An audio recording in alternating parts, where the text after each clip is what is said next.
National Broadcasting Company presents Radio City Playhouse, Attraction 11. Hollywood, California, Monday, June 29th. Presents the finest in motion picture entertainment, Academy Award.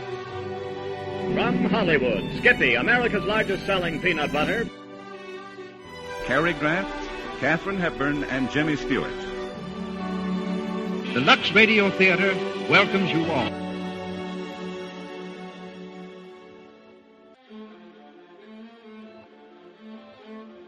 Hello everyone, and welcome to Drama and Theater, brought to you by Dwayne Old Time Radio.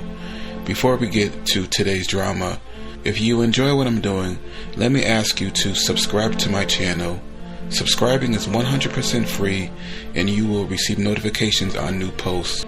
Lastly, if you have a moment, write a short 1 or 2 sentence review or give a rating on your preferred podcast service. A positive review or rating would help me out a lot. And now, on to the show. Oh yeah, and thanks for your support. I really do appreciate it. Lux Radio Theater starts the month, as we tend to do, with this one titled Alias, Jimmy Valentine. This one aired November 9th, 1936. Hollywood, California, Monday, November 9th.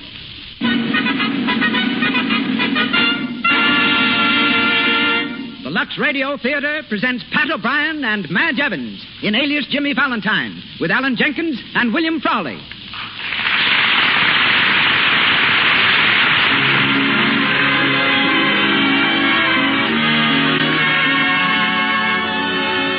Lux presents Hollywood. Our stars, Pat O'Brien, Madge Evans, Alan Jenkins, and William Frawley. Our guests, Melvyn Purvis, greatest G-man in history, and Carolyn Newell, showgirl. Our producer, Cecil B. DeMille. Our conductor, Louis Silvers. To the visible audience with us tonight in our theater on Hollywood Boulevard, and to our unseen listeners the world over, greetings and good wishes from Lux.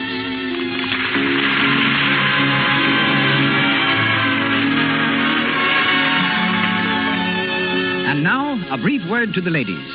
Suppose you had spent millions of dollars just for clothes. Wouldn't it be logical for you to spare nothing to safeguard so huge an investment? Well, that's exactly the position motion pictures are in. Yet, go to all the leading studios here in Hollywood, and you'll find they use inexpensive Lux flakes. Try a box tomorrow. Your clothes will wear longer and look newer when cared for in these gentle, marvelously effective flakes. And now, Mr. Cecil B. DeMille.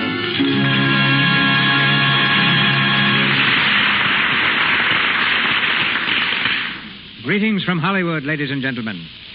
Tonight's play came out of the darkest chapter in the life of O. Henry. Under his real name, William Sidney Porter, O. Henry served a term in the Ohio State Penitentiary. While there, he met Jimmy Connors, a safecracker, who told the author the history of his life, which O. Henry wrote into a short story, and from this, Paul Armstrong fashioned our play, Alias, Jimmy Valentine. Tonight's Jimmy Valentine, Pat O'Brien, made his debut on the stage as an angel in a Christmas pageant. A rather disastrous beginning because his wings kept falling off. Years later, Pat landed on Broadway and came to Hollywood as Hildy Johnson, the star reporter of the front page.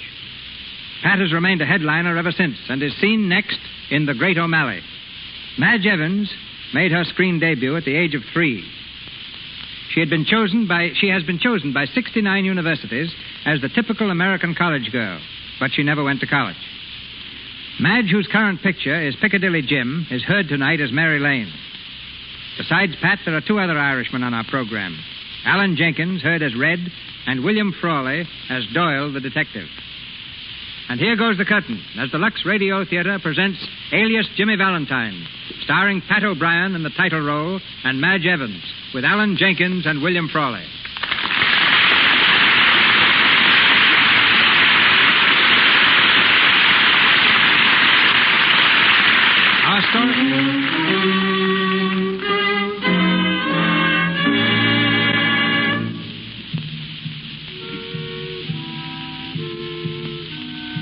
Our story begins behind the grim, forbidding walls of Sing Sing Prison, Ossining, New York. In the gray light of early morning, an endless line of men plods steadily through an endless corridor.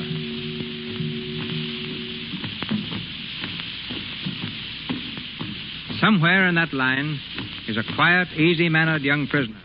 Jimmy Valentine. Number 87403. Serving a term for safe-cracking. As the men near the entrance to the jute mill, the guards keep careful watch. Halt! Number 87403. Step out, 87403. Here. The warden wants to see you, Valentine. Go to his office. Right away? Right away. Thanks. Ready? Out!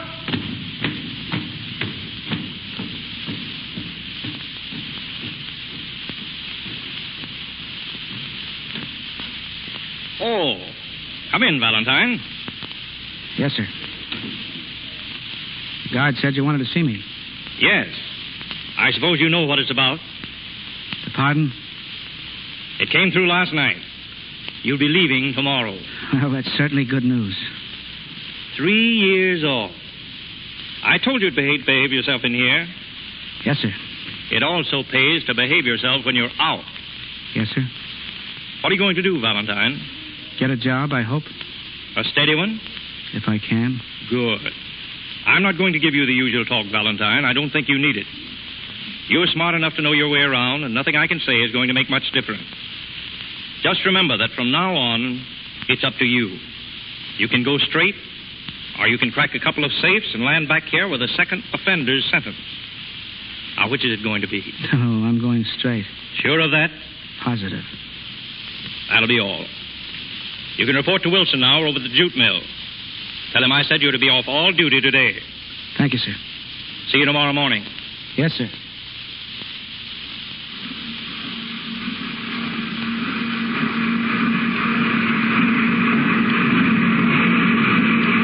Well, Valentine?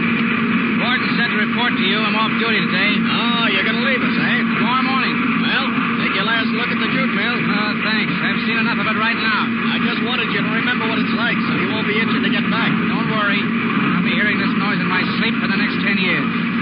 I'm going to get a job in a nice, quiet office where they even put silencers on the pencil shop in it. Well, lots of luck.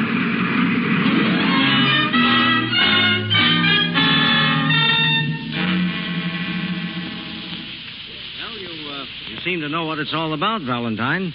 Do you think you could hold down a job like this? Pretty important. Well, I'd certainly like to try. Well, I'm almost tempted to let you. Where'd you work last? Why, I haven't had a job for a long time, Mr. Nolan. You see... Well? I've been in prison. Prison?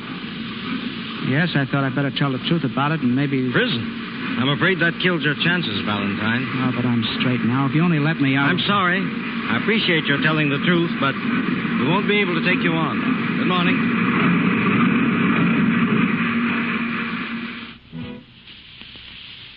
To come back today, Mr. Sharp. I thought it was all set. Well, it was. But I've been doing a little investigating, Valentine.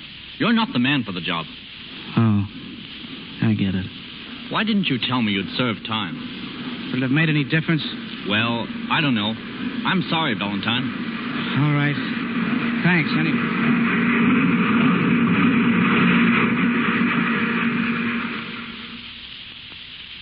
Oh, but there must be some mistake. Mr. Woodley told me he was completely satisfied. All I know is that he doesn't want to see you. You're to get your check from the cashier. Fired, huh? I'm afraid so. You see, there was a man in yesterday, a detective, and, well... Sure, I know. He's checking up on me. Okay, give me a little time to clean up my desk. I'm awfully sorry, Mr. Valentine. Maybe you'll get another job, too. Yeah, maybe. May I have some ham and egg toast coffee, and let me have it in a hurry. Was it black coffee you wanted, mister? That's right. Anything else? There's toast on the breakfast. No, don't bother. Yes, sir? Tomato juice, please. Hello, Valentine. Huh? Well, if it isn't Mr. Doyle. How's the detective business, Doyle? Fine.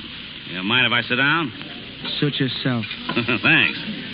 I saw you come in here, Valentine, and thought I'd come over and pass the time of day. Yeah, well, that's nice of you. What time is it? Oh, still a smart guy, huh? I guess being in the big house ain't changed you any.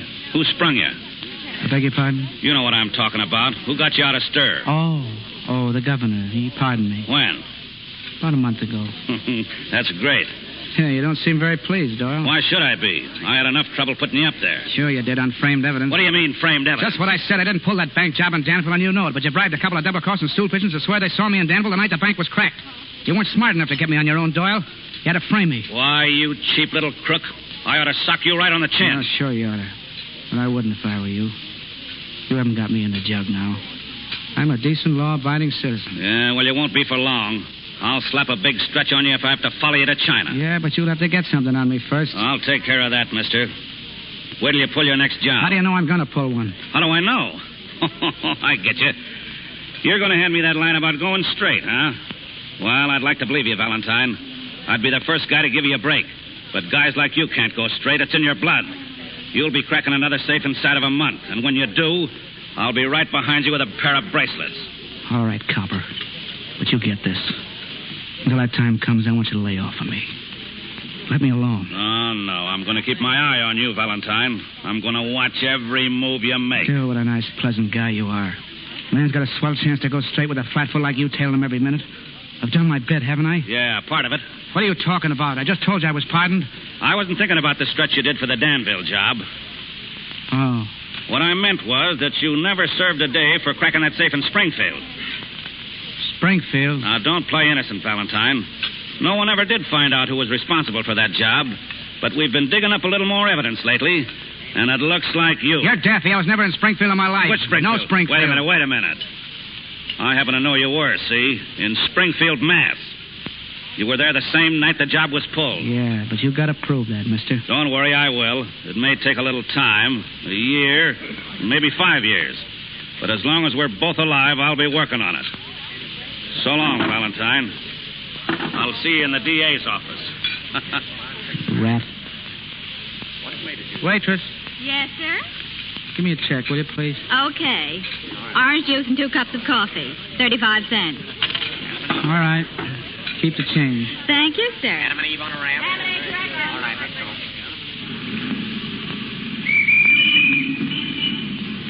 Hey, Jimmy. How are you, fella? Red. Better than ever. Gee, it's good to see you, Jimmy. Oh, and that goes double for you, kid. You're looking swell. No fooling. Well, I feel all right. I didn't think you were going to come, Red. I've been waiting inside all morning. Yeah, the train was 2 hours late. I just got in about 15 minutes ago. Then I seen Flatfoot Doyle sitting with you, so I stayed out here. Well, come on, we can't talk here. We'll go up to my place. Sure.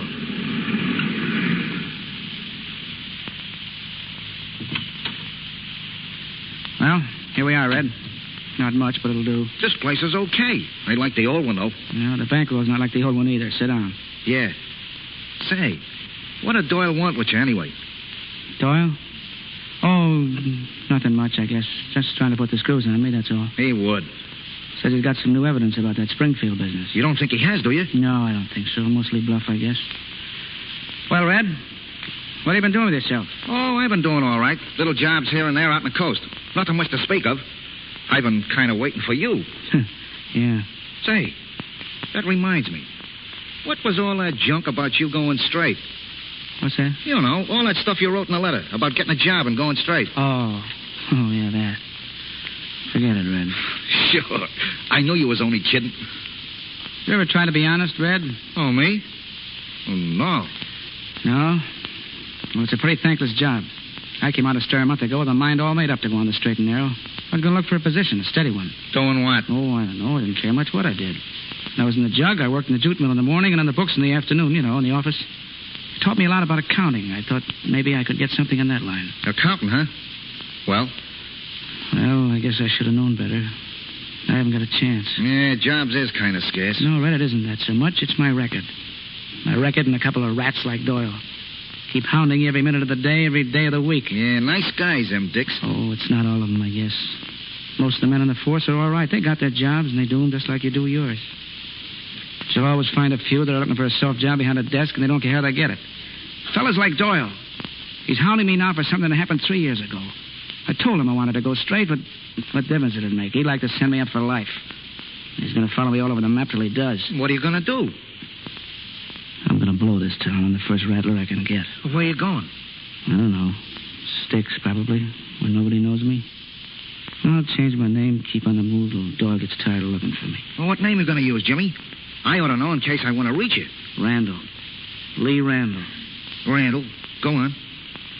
Then I'm going to pull a job. Just one, Red. But it's going to be a pep. Now you're talking. I'll make enough in one haul to set me up for life. Catch the first boat for Europe and spend the rest of my days making mud pies on the French Riviera. Swell. When do we leave for the States? Hey. Sure. You ain't going to crack no safe without me, are you? Oh, I'm afraid of it.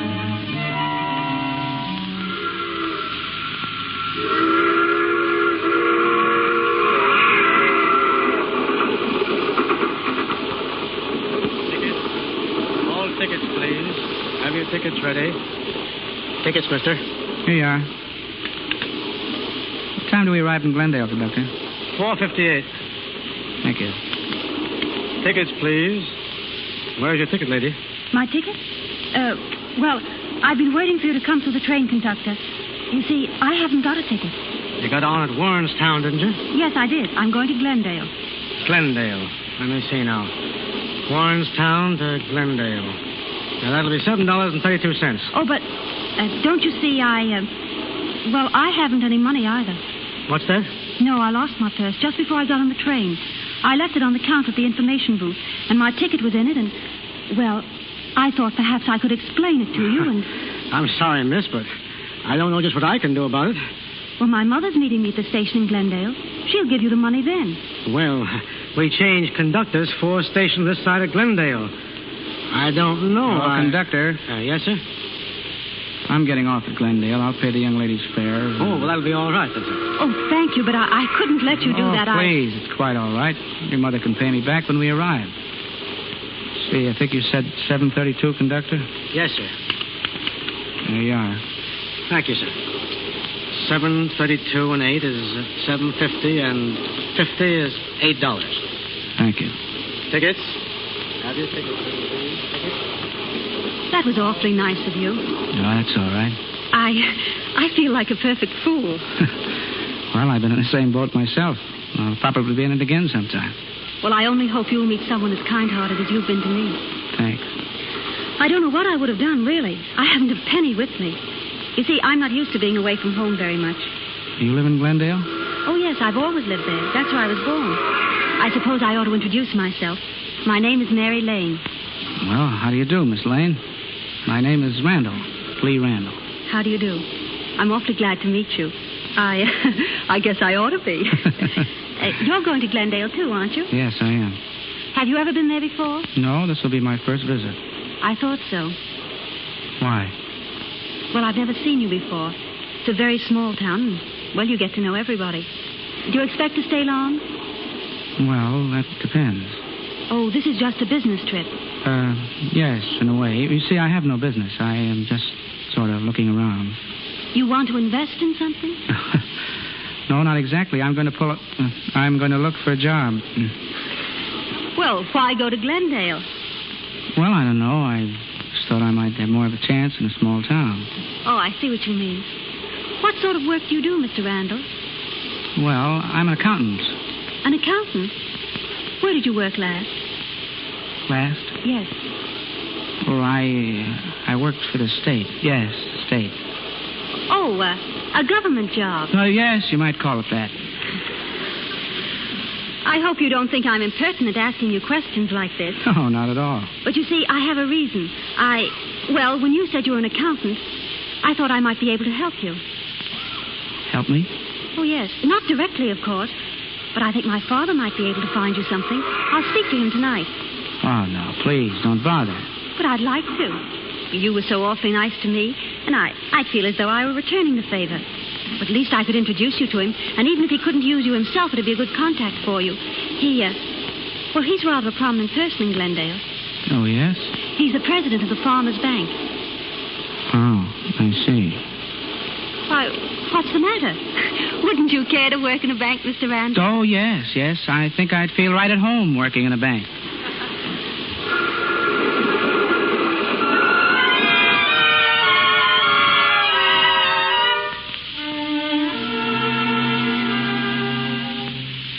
Sit down, Mr. Randall. Sit down. Thank you. My daughter tells me that you're looking for a job. That's right, Mr. Lane. I've been looking for one for quite some time. You're an accountant, eh? That's right. You ever work in a bank? No, I haven't. Mary seems to think that I ought to put you on. Yes, I know. She told me she was going to speak to you. I asked her not to bother. Well, you understand my position, Mr. Randall. Why, of course I do. You don't know anything about me. That in itself would be enough reason for not giving me a job.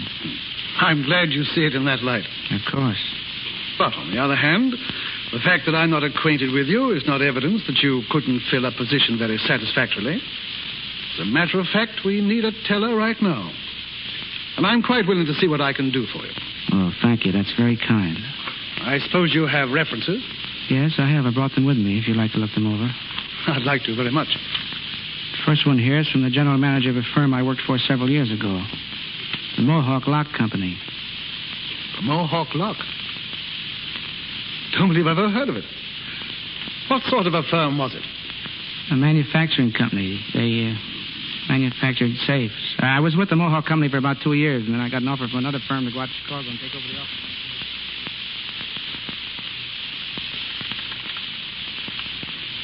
Hello? Long distance? You told me I was connected with New York, but... Oh, I am. Thank you. Hello? Hello, Red? This is Jimmy. Yeah, I'm up in Glendale, Red. Glendale. And listen, Red, I landed a job. Where do you hear? I'm a teller in a bank. Bank. B-A-N-K. Bank.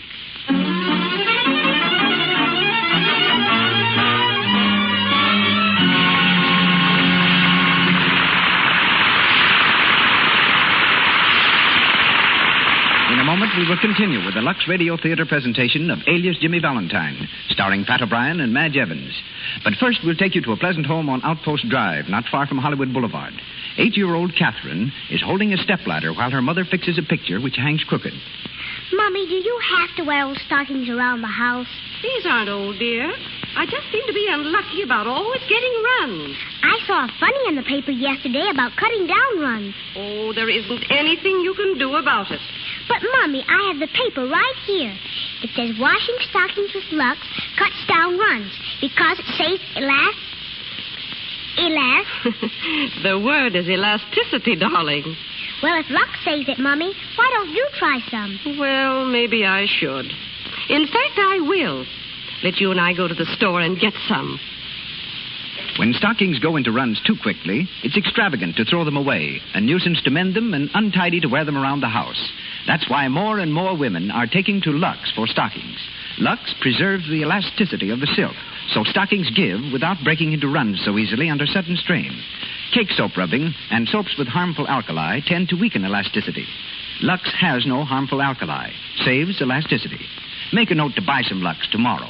See how it cuts down your runs. And once more, Mr. DeMille.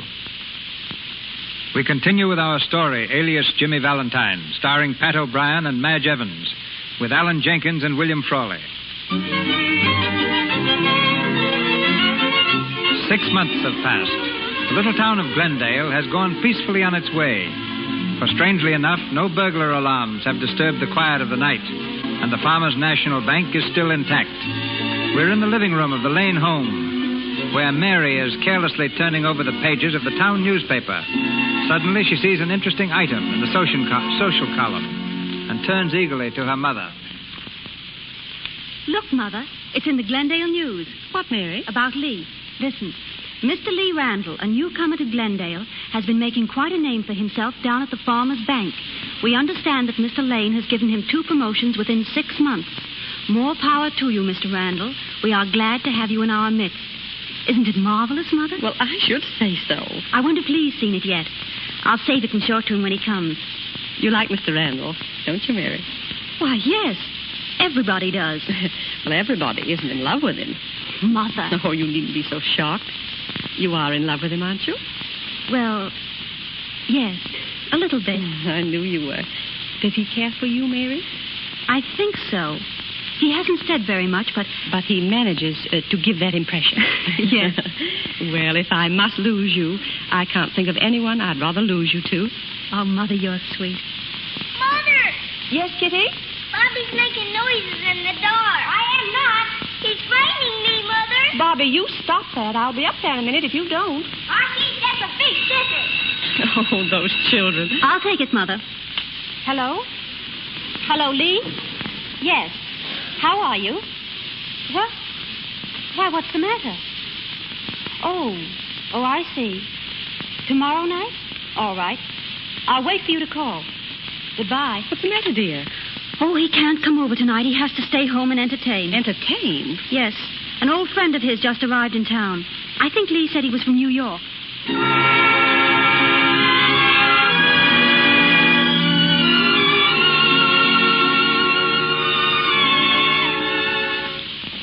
What's it all about, Jimmy? What's eating you anyhow? I don't know myself, Red. Don't give me that. There's something wrong. Here, I've been waiting to hear from you for the last 6 months. I wrote to you, didn't I? Yeah, nice little friendly letters about the weather up here and what a nice little town it is and whose pig had puppies. But nothing about pulling off the job. Not a word about cracking the bank. What bank? The Farmers National Bank. I never said I was going to pull a job there. Sure you did. I did not. I told you I was working there, that's all. Well, for crying out loud, ain't that why you took the job, so you could crack the vault? Well, maybe. But I changed my mind. Well, now, ain't that noble? Wait a second. Is there a dame mixed up in this someplace? Well, is there? Yes, but she's not a dame, Red. She's a girl. I knew it. Whenever a guy starts calling a dame a girl, you can expect trouble. You ain't thinking of getting married to her. Well, I'd like to someday. You know, I think this country air has gone to your head. Have you thought about Doyle? What about him? Suppose he catches up with you. He'd follow you to the South Pole if he thought he could hook the bracelets on you. What for? For that Springfield job. What do you think? He might have the evidence right now. I'm not worried about the Springfield job. Oh, no? No. I got an alibi, Red. I've been working on it for the last 3 months, and it's a beaut. All right, so you got an alibi. So what? Even if Doyle swallows it, you'll be in the soup anyway. You mean you'll tell everyone about my record? Sure. And I guess that'd be kind of a surprise to that dame. I mean, that girl of yours. Well, it's a chance I'll have to take, Red. There's one thing I'm sure of. I'm staying here, and I'm staying straight. And what about those mud pies on the French Riviera? That's out, huh? Yeah, Red. That's out. To me, it's very discouraging, Jimmy.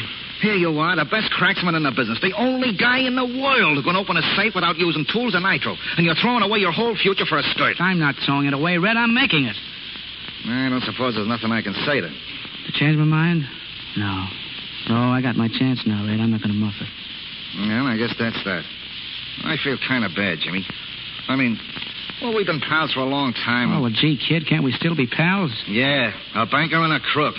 That'll make a swell combination. Oh, wouldn't have to be a crook, Red. Well?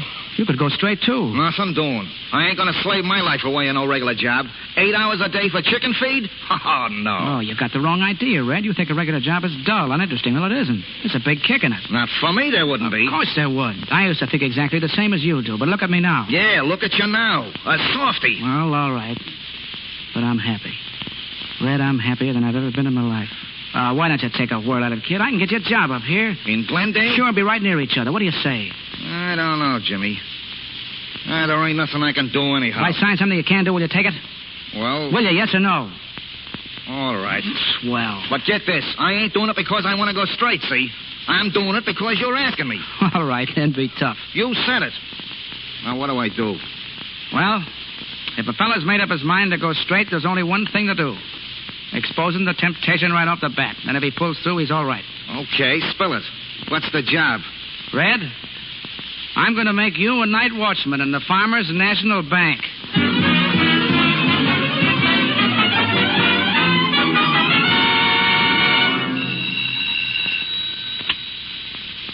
Hello. Randall speaking. Oh, yes, Mr. Williams. Well, you see, I just got to the office. I haven't had time to check on that yet. Suppose you drop in and see me this afternoon. All right. Bye. Good morning, boss. Hello, Red. Come on in. How's the night watchman? I'm all right. Kind of tired, though. Well, say, you ought to be. If you weren't, it might be a bad sign. Hey, I ain't sleeping on the job, believe me. What are you doing around here this time of the morning? You ought to be home in bed. Yeah, but they're just finishing a new vault. I've been helping them put it in. You seen it yet? No, only the blueprints. I hear it's a neat job. It's a pip. Moves like clockwork and safe. Say, I couldn't open that vault inside of a month. Well, see that you don't try, mister. Oh, don't worry. I'm satisfied. No kid. Now you're Red on the level. Yep. It's funny, ain't it? Sometimes I don't think I'm the same guy. Yeah, a couple of years can make a big difference. I'll say. Look at you. Assistant cashier and all set to marry the boss's daughter. No, she's a great girl, Red. You're telling me?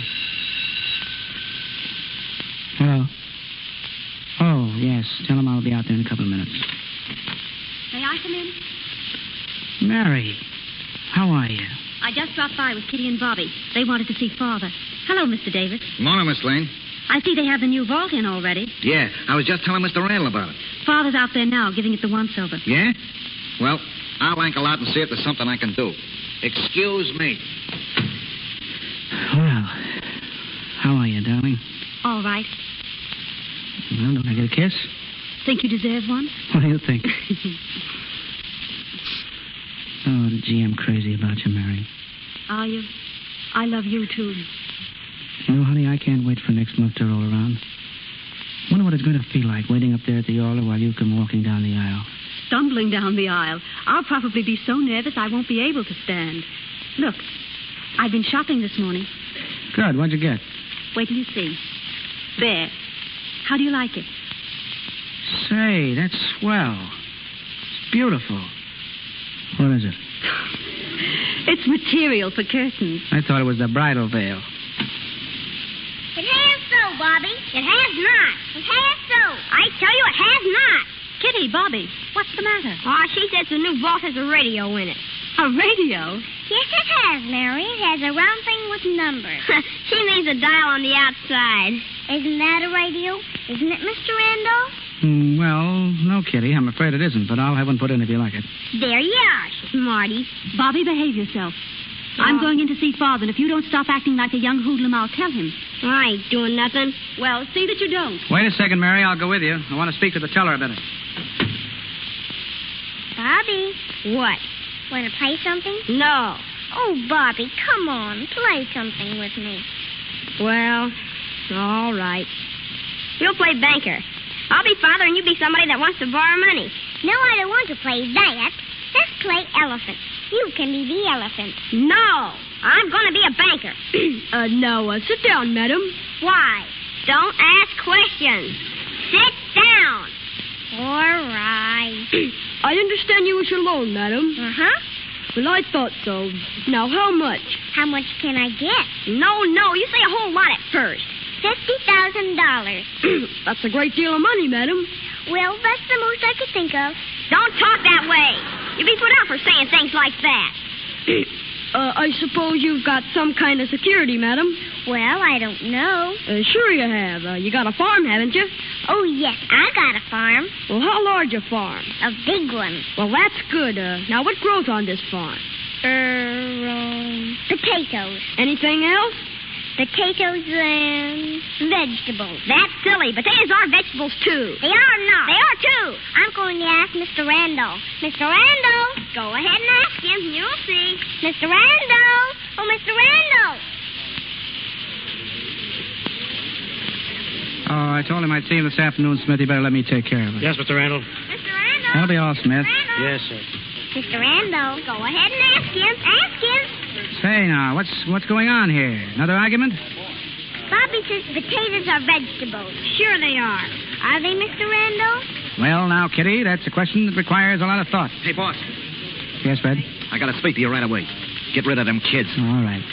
Now, listen, you youngsters. Run out and play, will you? Sure. Come on, Kitty. I'll show you the new ball. Bye, Mr. Randall. Bye. All right, Red, what's the excitement? Come into the office quick. I got to speak to you. Well, what's the matter? Plenty. Doyle's here. What?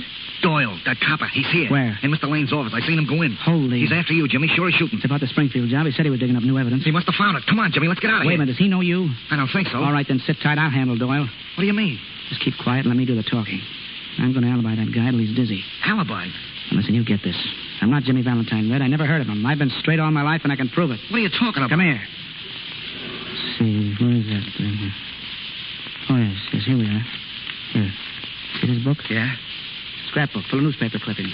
Every clipping is about Lee Randall. Lee Randall? That's you. Sure, but it was also my cousin. You had a cousin by that name? That's right. He lived in San Francisco. Went to Alaska a couple of years ago, never came back. This was his book of newspaper clippings. Here, read this one. San Francisco News, January 12th, 1929. Lee Randall, principal speaker at Club Banquet. Take another look at that date line, Red. January 12th. Mean anything to you? No. No? Well, the Springfield job was pulled on January the 11th. I get it. But wait a minute. You could have grabbed a plane, couldn't you? No, I checked on that, too. They didn't have 24-hour service in 1929. That sounds good. But listen, Jimmy, Doyle knows you. He ain't going to let you walk out under his nose just because you got some newspaper clippings. Oh, I got more than clippings. Got a picture. Here. Look at this. Group picture, the banquet. The date on it. And my face right in the front row. Holy gee, it is you. I don't get this, Jimmy. Cinch. Had a photographer do a double negative job for me. Took out one of the other faces and put mine in its place. Fred, I've been waiting for this day. Hoping it would never come, but waiting for it just the same. I've been going straight now for almost 3 years. I got a chance to marry the swellest girl in the world. And I'm not going to let anything slip. But can you get away with it? Will Doyle swallow that stuff? He's got to. Yeah, but if he don't, what do you do then? I do 10 more years in the jute mill.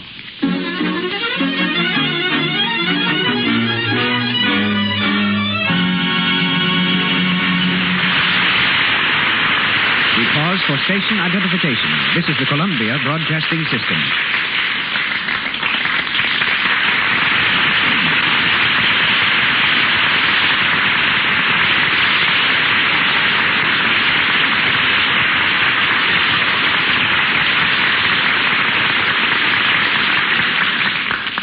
Pat O'Brien, Madge Evans, and our all-star cast resume the events of Alias Jimmy Valentine in a few moments. The girl we hear next never made the headlines, but she's an important part of Hollywood, the chorus girl. As captain of a group of Hollywood's fairest, all 12 of whom are in the audience tonight, she leaves this week on an airplane tour to exploit Warner Brothers' musical Gold Diggers of 1937. If you want to meet a screen showgirl, here's your chance. She's not only blonde, beautiful, shapely, but, I understand, capable of completing a whole sentence. Ladies and gentlemen, Miss Carolyn Newell.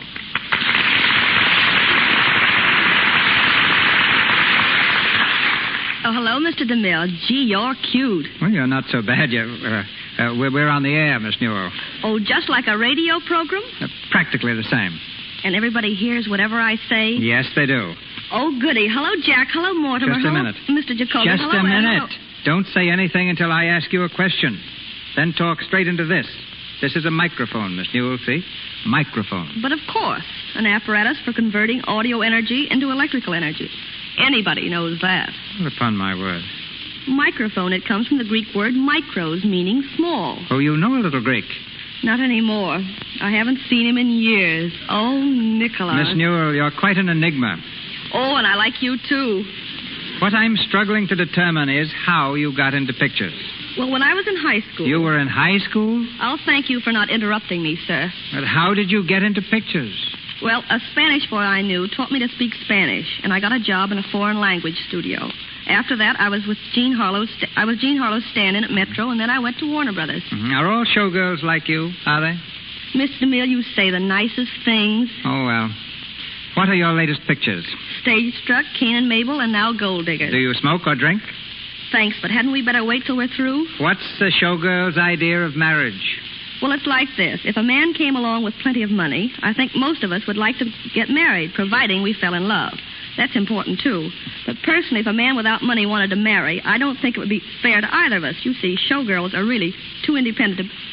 I'm afraid that the pilot of that plane is going to find himself in a spin with all you gold diggers aboard. Do you like the idea of flying? Swell. The only trouble is that with 12 of us in one plane, there won't be much room left for clothes. But we know how to get around that. How? Did you ever hear of Lux Flakes? Well, sounds familiar. They solve our problem. Each night when we stop off at a hotel, we do a little washing with Lux Flakes.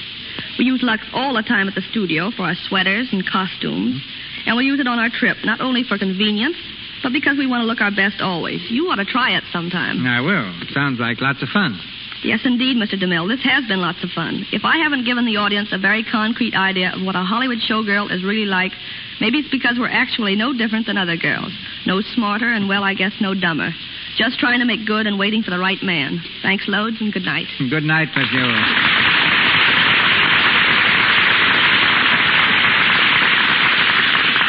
Back to our play, Alias Jimmy Valentine, starring Pat O'Brien and Madge Evans, with Alan Jenkins and William Frawley.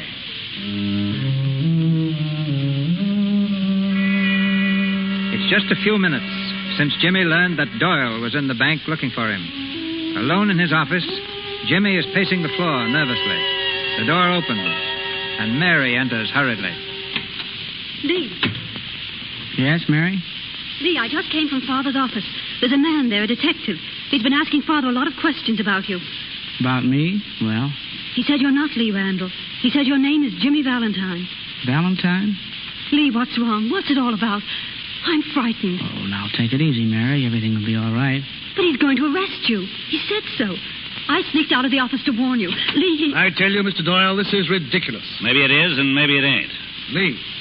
Yes, Mr. Lane? This man has just been asking me some questions about you. He's a detective. Oh, yes? Says his name is Doyle, and... That's all right, Mr. Lane. You don't need an introduction to me. Do you, Valentine? Valentine? My name is Randall. Oh, come on. I wasn't born yesterday. I know your face like I know my own. Mr. Doyle, you're making a mistake. No, I ain't. He's Jimmy Valentine, wanted in the state of Massachusetts for cracking a safe in Springfield. I got all the evidence I need. Maybe you have, but you've got the wrong man. Of course you have. This is preposterous. Now listen to me, all of you. I came all the way up here to put the bracelets on this bird, and I'm going to do it, see? Now, do you come peacefully, Valentine, or do I have to use force? Oh, I wouldn't try that if I were you. You've evidently mistaken me for someone else. Oh, I told you to can that stuff. Why should I? I think I'm entitled to a chance to prove to you that I'm really Lee Randall. Never mind that. How about proving you're not Jimmy Valentine? He doesn't have to. That's right, Mr. Lane. The burden of proof rests upon Mr. Doyle. He has to show beyond a reasonable doubt that I am Jimmy Valentine. I'll do that when the right time comes. Why don't you do it now? All right, lady. Well, Valentine, suppose you tell us where you've been for the last 6 years or so.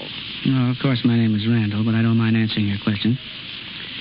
I came to Glendale 3 years ago. Before that, I spent the rest of my life in San Francisco. You weren't doing a stretch about 3.5 years ago? Of course not. And I suppose you weren't in Springfield either on the night of January 11th, 1929. I've answered that question. I was in San Francisco. All right. Maybe you can prove that. Yes, I think I can. How? Well, I don't know exactly, but... Wait a minute. I can prove it. Look. You see this scrapbook? Well? It's full of clippings about me. Let's see now. Maybe I can find something here. Sure, here we are. I think you said I was in prison 3.5 years ago. That would be 1932, wouldn't it? Mm-hmm. Well, this ought to be close enough. Look. San Francisco Times, February 22nd, 1932. There's a list of names of people who attended the holiday ball. You'll find mine at the bottom. See it? See it? Lee Randall. Yeah, I see it. So you see? I was there, all right. Well, now maybe I can find something around another time. 1929. January. No. But I can't get the exact date. Wait a minute. Wait, here. You said January the 11th, didn't you? Mm-hmm. Well, here's a clipping from the 12th. I made a speech at a club banquet. There's a picture, too. Not in the paper, of course, but you can see it must have been the same banquet. The photographer even dated it. Let's see. Where am I in this? There. There I am, right in the front row. Let me see. Well, I'll be... Well, I guess that settles it, Mr. Doyle. You certainly don't want any more proof, do you? I don't know. I don't understand this. Why not? It's very simple. Yeah, that's just it. You know, you look enough like Valentine to be his twin brother. It's a good thing I'm not. You seem pretty intent on catching up with him. I've been after him for almost 3 years. You must want him pretty badly. Yeah. You see, he's the only man in the country who can open a safe by the sense of touch. By the sense of touch? Impossible. Not for him, it ain't. He rubs his fingers with sandpaper, see? Sandpaper? Ooh. Yeah. Scrapes the skin clean off them so they'll be more sensitive. How terrible. You don't really believe that, do you, Mr. Doyle? Sure I do. Why not? Well, I don't believe that any man could have so delicate a sense of touch. Well, he has. And it's been the ambition of my life to see him work, to catch him with the goods. Well, for the sake of the community, I hope you do. Thanks. What's that? Listen. It's off near the cage. Mr. Lane. Hey, Red, what's the matter out there? Something awful has happened. What? It's Kitty. Kitty? What's the matter with her? Talk up, man. What's happened? She's locked in the vault. What did you say? She's in a new vault. She's locked in there. Locked in the vault? Quiet, Mary. How did it happen? Bobby, they were playing and he closed the door on her. My baby, oh, God. Take it easy, Mr. Lane. Where's the combination? They haven't sent the combination yet. Nobody knows it. Oh, Bobby. Now, quiet, Mary, please. I'm going out to the vault. Stay where you are, Mr. Lane. But she's locked in there. You can't do her any good. Red, go out and clear the bank. Okay, Mr. Randall. Now, sit down, Mary, please, and be quiet. Randall, what are you doing? Hello, Miss Simpson. Give me the Globe Saving Ball Company right away. Might know the combination at the office. Do you think so, Lee? Take a chance. How big is the vault she's in, Mr. Lane? Oh, it's very small. It's full of safety boxes. Clear up to the ceiling. That's not so good. Why? What do you mean? Shut up, Doyle. Mr. Randall. Hello, Red. They're clearing the bank. Peter's is attending to it. All right, sit tight for a minute. Here we are. Hello. Globe? Randall speaking. Farmers National Bank, Glendale. Listen, I've got to have the combination of that new vault right away. Yes, the new vault. What? Where is it? Oh, let's see. All right. Lee, what did they say? They can't get it. What? Only one man in the office knows what the combination is. He's out for the day. Oh, good God. What are we going to do? There must be somebody who can open it. There must be somebody. There's only one person I could think of. Jimmy Valentine. Too bad he ain't here now. Eh, Randall? Shut up, will you? She can't last much longer. There's not enough air. She's suffocating. Oh, Father, Father. Oh, don't, Mary. We'll get her out of there. But how? How, Lee? I know a way. It's an awfully hard way for me, but I'll get her out. Lee. How are you going to do it, Mr. Randall? Stick around, Doyle, and watch. Red. Yeah? Red, go down to the workshop. Yeah? Bring me back 4 sheets of rough sandpaper. Sandpaper? Well, that's a coincidence.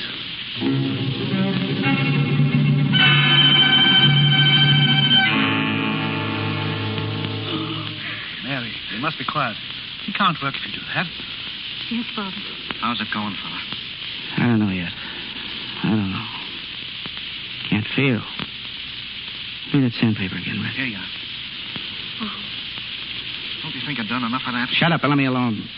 You'll bleed. So what? Don't talk, I tell you. I heard it. Oh, missed it again. I felt it that time. I felt the dog lift. There it is. 21. 21, right. Remember that. I got it. Give me that paper. Be quiet, miss. It's the only way you can work. 52 left. 52 left. Now I'm getting there. I can feel every jar of it. How many bolts has door got, Red? 12. 12? Here we are again. This is 11. I think I know this rotation. 11. Right. Randall, are you getting it? In a minute, Mr. Lane. What's that? She's kicking the vent against the door again. Stop it, kid. Stop it. Don't waste your lungs, Red. Keep your nerve. 42. 42. That's what it ought to be.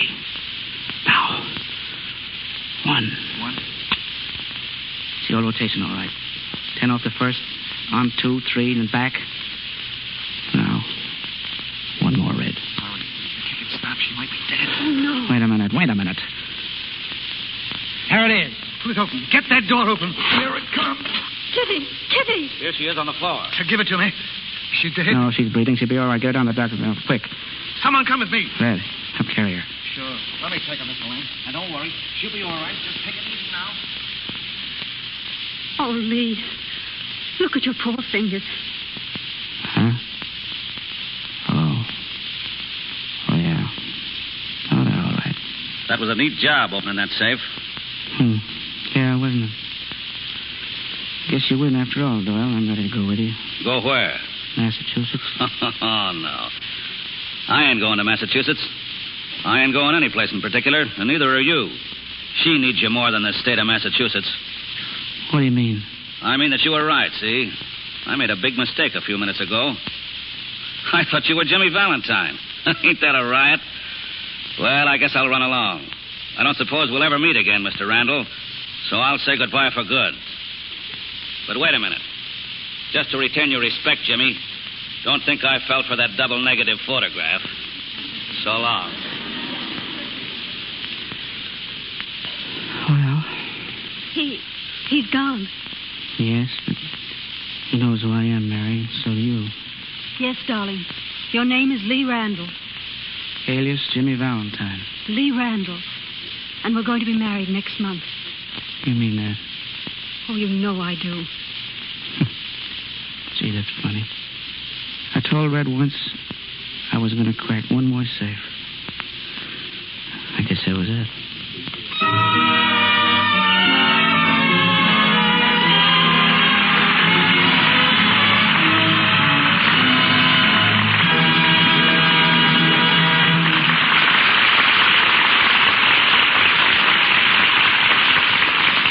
Jimmy Valentine's last job is finished, but not Pat O'Brien's.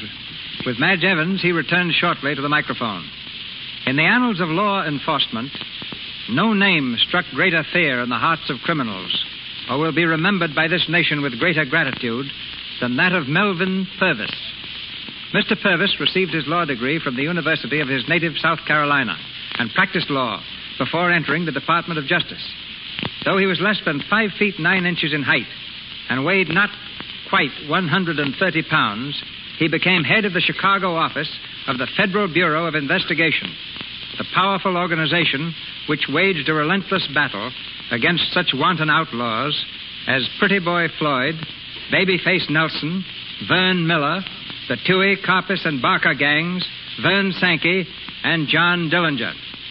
Today, Mr. Purvis is an attorney in San Francisco, as quiet and soft-spoken as when he proceeded to rid the country of its public enemies. Ladies and gentlemen, Mr. Melvyn Purvis.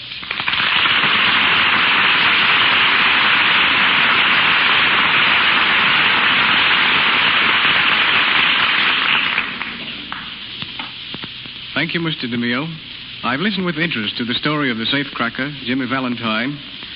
Few of Jimmy Valentine's kind are left, but I remember one I met while running down a lead on John Dillinger. He had only the greatest scorn for bank robbers of today. Their greed for large hauls, their quickness on the trigger, and their wanton murders of innocent people thoroughly disgusted him. Is it true that during the past several months, crime has been at a fortunate ebb? Yes, but it must be emphasized that whatever gains law and order have attained over organized crime will be turned into disastrous defeat if any apathy is shown now by the public or by law enforcement officials. The last few years have demonstrated that crime can be successfully fought if intelligently fought. Well, do you agree, Mr. Purvis, with those who think an American Scotland Yard would hold crime in greater check? No, Mr. DeMille. Scotland Yard, although a highly efficient organization and one for which I have the utmost respect, is really nothing more than the Metropolitan Police Force of London. In 1935, there were 28 murders in Scotland Yard's territory. In the same year, 375 murders were committed in New York and 1,630 in Memphis, Tennessee.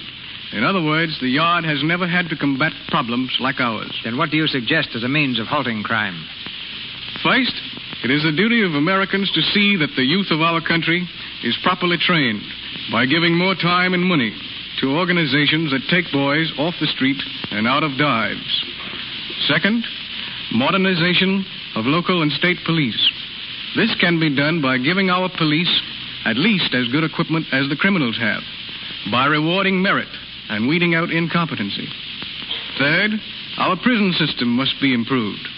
Few men emerge from prison without a Ph.D. in crime, and few fail to put this newly acquired knowledge into practice.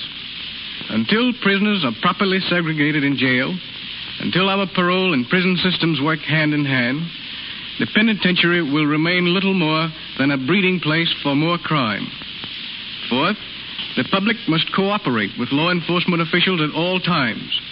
Citizens who pay tribute to racketeering thugs only tie the noose more tightly around their own necks.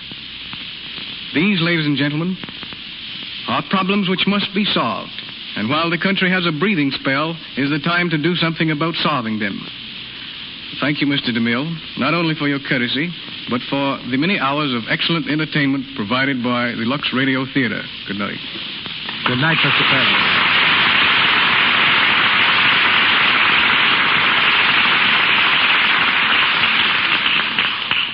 And now, let's get our Irish up and bring Pat O'Brien back to the microphone with Madge Evans.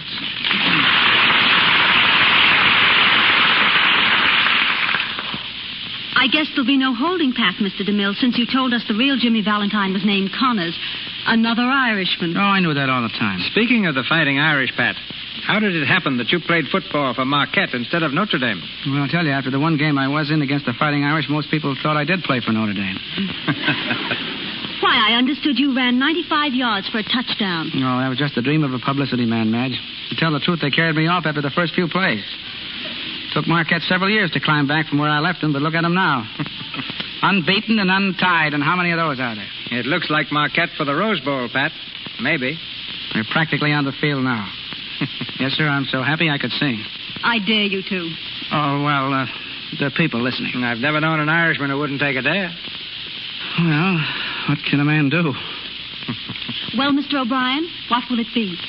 But all right, then. I'll sing the Charlady's Ball. You asked for it, and you're going to get it.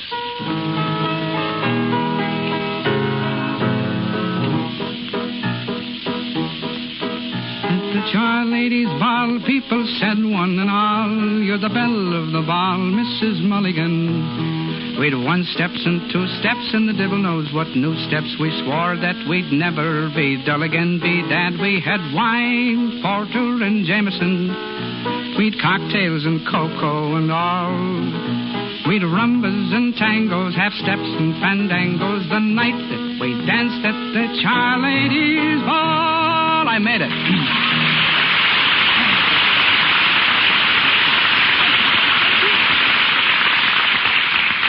Well, I hope you learned your lesson. Never dare an Irishman. It was lovely, Pat. But before someone dares me to sing, I want to congratulate Lux for making Monday night my favorite evening at the radio, and to say good night. Good night, Madge. Thank you, Mr. DeMille. And listen, if you ever have any consideration for your audience, never let an actor sing again. Good night, Mr. DeMille. Good night, me bye. Thank you, Miss Evans and Mr. O'Brien. Ladies and gentlemen, this is your announcer, Melvyn Purvis. Next week's program will be announced shortly by Mr. DeMille. Mr. O'Brien, Miss Newell, and Mr. Jenkins appeared through courtesy of Warner Brothers. Miss Evans, Metro-Goldwyn-Mayer. Mr. DeMille and Mr. Frawley, Paramount. And Mr. Silvers, 20th Century Fox, where he directed music for the new film, Lloyds of London. 4.5-year-old Joan Field, who plays the part of Kitty, appeared through courtesy of B.P. Schulberg, her discoverer. And now, Mr. DeMille. I look forward to next Monday night as a highlight in the history of the Lux Radio Theater. The event will be the presentation of Noel Coward's delightful romance, Conversation Piece, a musical and dramatic play which takes place in France and England during the Napoleonic era. Our stars, Miss Lily Pons of the Metropolitan Opera and Mr. Adolphe Manjou.